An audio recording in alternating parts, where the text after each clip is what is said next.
referring to the upcoming Trump-Putin summit in Alaska. Let's unpack what's known and what might just be speculation or conspiracy. What's actually happening in Alaska? Summit details. A meeting between US President Donald Trump and Russian President Vladimir Putin is scheduled for August 15, 2025, at the joint base Elmendorf-Richardson in Anchorage, Alaska. Wikipedia, main focus. Their agenda includes the war in Ukraine, potential ceasefires, arms control, and broader US-Russia relations.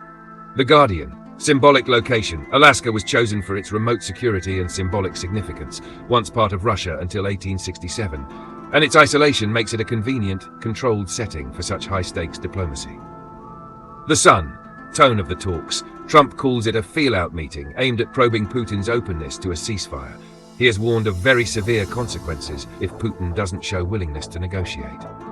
AP News, global reactions. European leaders and Ukraine's allies are concerned, especially given Zelensky and European figures are excluded from the initial talks, raising questions about sidelining them in major decisions. The Washington Post. Is a conspiracy unfolding? Will the world be divided? Short answer, no credible evidence supports a grand conspiracy at play. While this meeting holds real geopolitical implications, it's not the start of a world-dividing scheme. 1. No secret plot. It's a formal summit with publicized aims, trying to negotiate an end to the war in Ukraine. There's talk of land swaps, but these are proposals under debate, not clandestine deals. TRT Global 2. Shifting global dynamics. Some analysts suggest that this summit may signal a shift toward bilateral decision-making, reducing the influence of Western alliances like the EU and NATO. The Washington Post, China, observing closely, may interpret this as a chance for the US, Russia and China to assert themselves as co-equal poles in global affairs, potentially reviving spheres of influence logic. Radio Free Europe, Radio Liberty. 3.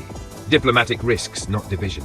The exclusion of Ukraine raises legitimate concerns about the legitimacy and fairness of any agreement that may follow Yellowbone. The Guardian is pushing back, urging that Ukrainian sovereignty must remain intact and that any peace must include Ukraine meaningfully.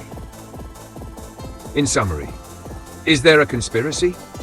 No verified evidence supports that notion. This is a high-stakes, highly symbolic diplomatic effort, not a secret plot. Could it divide the world? It might deepen rifts in international consensus, especially if decisions are made excluding key stakeholders like Ukraine and its allies.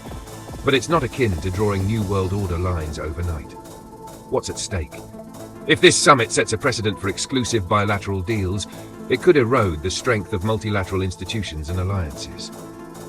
If you'd like, I can share more on potential geopolitical consequences, critics' responses, or how other global powers view this summit. The Washington Post.